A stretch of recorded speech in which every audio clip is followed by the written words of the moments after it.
Virginia has a clearly regulated late fee framework with specific statutory provisions that provide more structure than many states.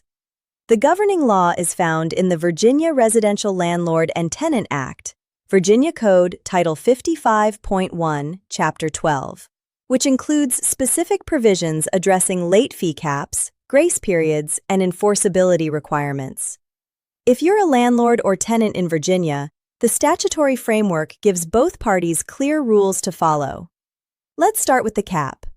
Under Virginia Code Section 55.1-1204, the landlord may charge a late fee, but the fee cannot exceed 10% of the periodic rent or 10% of the remaining balance owed by the tenant, whichever is less. This 10% cap is a hard statutory ceiling. On a $1,500 rent, the maximum late fee is $150. On a $2,000 rent, the maximum is $200. Any lease provision that charges more than 10% is unenforceable to the extent it exceeds the cap. The whichever is less language is important. If the tenant has already paid a portion of the rent, say they paid $1,200 of a $1,500 rent, the late fee is calculated on the remaining $300, not the full rent. 10% of $300 is $30, not $150. This prevents the landlord from charging the full percentage on the total rent when the tenant has made a substantial partial payment. Virginia also requires a grace period. Under the same section, the late fee cannot be charged until the rent is more than 5 days past due. If rent is due on the 1st, the late fee cannot be imposed until the 7th. The 5-day grace period is mandatory. The lease cannot shorten it. The lease can provide a longer grace period, 7 days, 10 days, but not shorter than 5. The combination of the 10% cap and the 5-day grace period creates a clear framework that's more generous to landlords than states like Washington or D.C., but more restrictive than states with no cap at all. Virginia's approach balances the landlord's right to recover costs from late payment against the tenant's right to a reasonable grace period and a predictable maximum fee. Virginia's statute also specifies that the late fee must be set forth in the rental agreement. The lease must state the fee amount or formula, the grace period, and the conditions under which the fee applies. A late fee that isn't documented in the lease is not enforceable, even if it complies with the statutory cap. Oral agreements about late fees are insufficient. Virginia law also addresses how late fees interact with partial payments. If the tenant makes a partial payment during the grace period or after the late fee has been triggered, the partial payment is applied first to the rent, not to the late fee. This prevents the landlord from allocating partial payments to the late fee first and then claiming the rent is still unpaid for eviction purposes. The statute protects the tenant by ensuring that any payment reduces the rent obligation before the late fee. Compounding late fees in Virginia must comply with the overall 10% cap.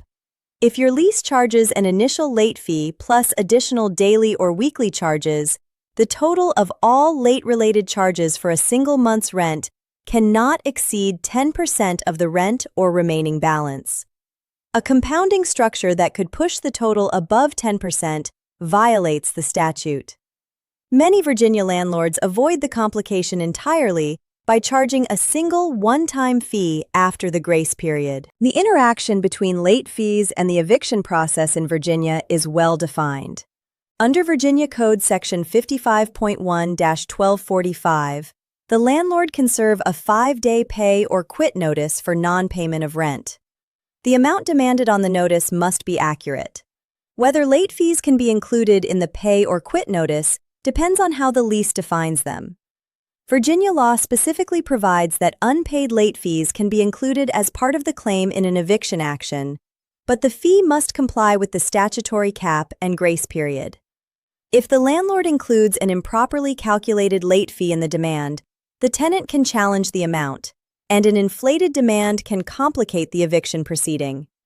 Virginia also has a right of redemption.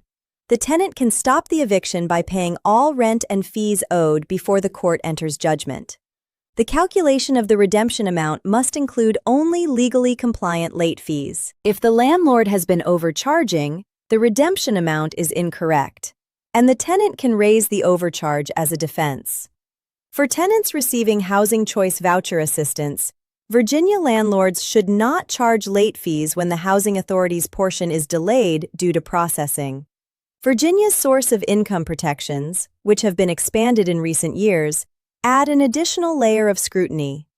Penalizing a voucher tenant for the housing authority's administrative delay creates both a late fee compliance issue and a potential discrimination claim. Virginia's military population is enormous. Hampton Roads, Northern Virginia, and other military corridors house hundreds of thousands of active duty personnel and their families. SCRA protections may apply to service members experiencing financial hardship related to their military duties. Landlords near military installations should understand how the SCRA interacts with late payment enforcement. Military pay dates, the 1st and 15th of each month, are predictable, and most military tenants pay reliably. When late payments occur from military tenants, they're often related to deployment disruptions, PCS transitions, or pay processing issues that resolve quickly. Virginia's 5-day grace period typically accommodates these short delays. From a practical standpoint, Virginia's rental markets vary dramatically, and the 10% cap produces very different dollar amounts depending on the market. In Northern Virginia, Arlington, Alexandria, Fairfax, Loudoun, where rents commonly range from $2,000 to $3,000, the 10% cap produces maximum fees of $200 to $300. These are significant amounts that create a meaningful incentive for on-time payment. In Hampton Roads, Norfolk, Virginia Beach, Newport News, Hampton, rents are more moderate, typically ranging from $1,200 to $1,800. The 10% cap produces fees of $120 to $180, still meaningful but more moderate. In Richmond, the state capital, rents vary by neighborhood. The Fan, Scott's Addition, and Churchill have seen rents increase significantly. The 10% cap produces fees proportionate to the local market. In Charlottesville, Blacksburg, and other college towns, rents vary between student housing and family housing. Student tenants whose financial aid is delayed may pay late at the beginning of each semester. Some landlords anticipate this pattern and communicate proactively with student tenants about the grace period. In smaller Virginia communities, Lynchburg, Roanoke, Winchester, Stanton, rents are more affordable, and the 10% cap produces smaller dollar amounts. A $50 late fee on a $500 rent is exactly 10%. Compliant, but modest. One best practice for Virginia landlords. Structure your late fee to comply precisely with Section 55.1, 1204. State the exact fee amount or percentage, up to 10%. Document the 5-day grace period, and specify that partial payments are applied to rent first. A clean, compliant provision prevents disputes and survives challenge. Another best practice: calculate the late fee on the remaining balance owed, not the total rent, when a tenant makes a partial payment. This is what the statute requires. If a tenant pays most of the rent on time and the remainder a few days late, the late fee applies only to the late portion. Getting this calculation right demonstrates compliance and good faith.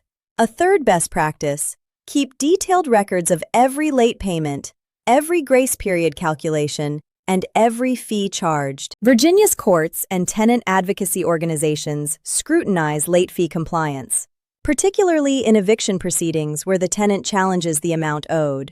Your records are your proof of compliance.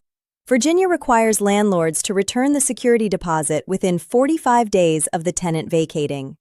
Unpaid late fees that comply with the statutory cap can be deducted from the deposit, but the deduction must be itemized in the written statement provided to the tenant. Deducting excessive or non-compliant late fees from the deposit creates additional liability. The tenant can challenge both the fee and the improper deduction. For the complete guide to Virginia late fee laws, visit tenantscreeningbackgroundcheck.com. Subscribe to our channel for every state in our late fee law series.